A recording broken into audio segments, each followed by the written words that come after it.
Hello guys मैं नंदिनी मोर channel Nandini blogs चले आपलोगों स्वागतम जनाइছো আজি মই বনাব লৈছো মটন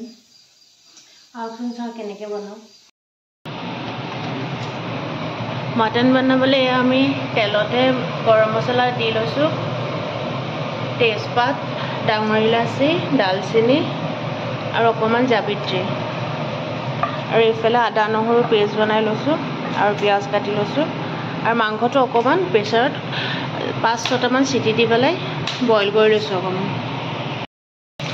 এটা তেলতে পিয়াজখিনি দি ভাজি লম প্ৰথমতে আদা নহৰু দি দিছো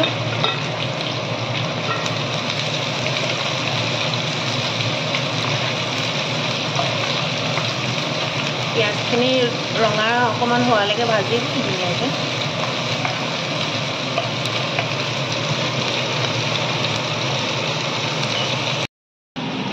এফালে মাংসখিনি বইল কৰি ললো প্ৰেছাৰত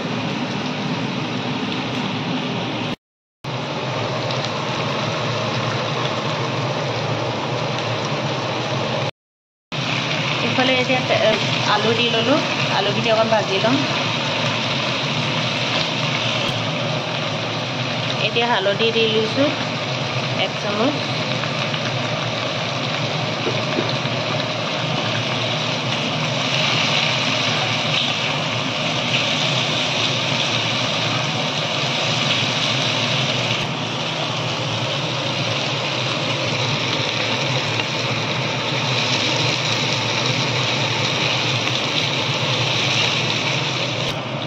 এতিয়া মাংসখিনি দি দিছো বইল মাংসখিনি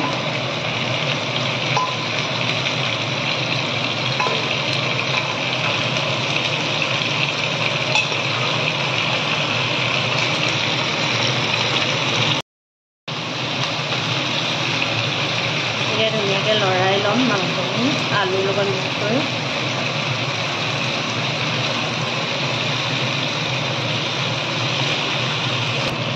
এতিয়া অকণ মিট মছলা এড কৰি দিছো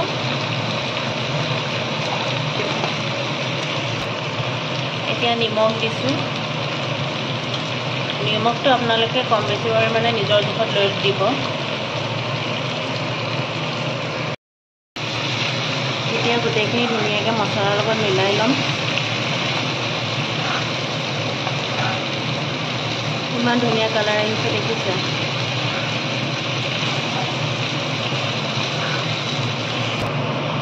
এতিয়া অলপ জিৰা পাউডাৰ এড কৰিছো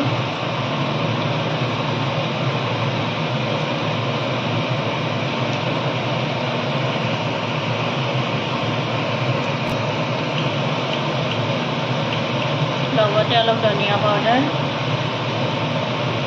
বেছি নহয় একদম কম পৰিমাণৰ দিছো মছলা এতিয়া মিক্স কৰি ল'ম ধুনীয়াকৈ মাংসৰ লগত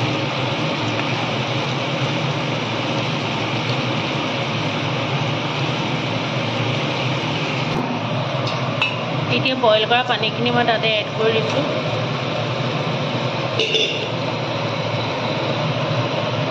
আৰু অলপ গৰম পানী দি দিম ইয়াত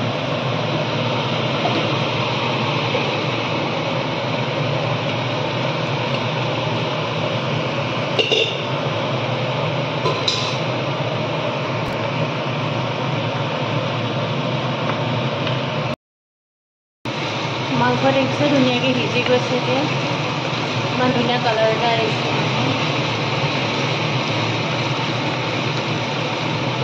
বেছি জোল কৰা নাই অকণমান ভাতৰ লগত সানি খাব পৰাকৈ অকণমান গ্ৰেভি টাইপত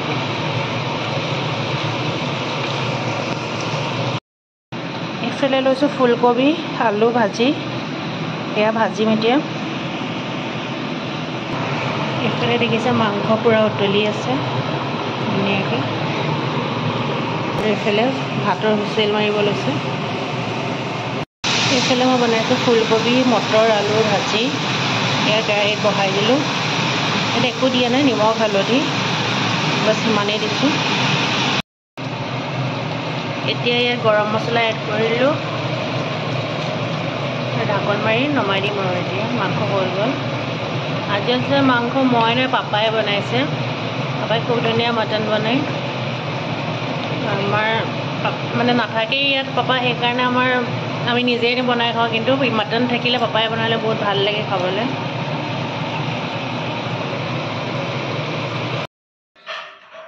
এয়া আজি আমাৰ থালি, মটন কাৰী, ভাত আৰু ফুলকবি, আলু, মটৰৰ ভাজি। এয়া আছিলে যে আমাৰ ৰেচিপি। আপোনালোকে চাব, কেনেকুৱা লাগিলে বনাই পেলাই চাব আৰু মোক কমেণ্টত জনাব। যদি আজি ভিডিঅ'টো চাই ভাল পালে তেতিয়া লাইক কৰিব, শ্বেয়াৰ কৰিব আৰু ছাবস্ক্ৰাইব কৰিব।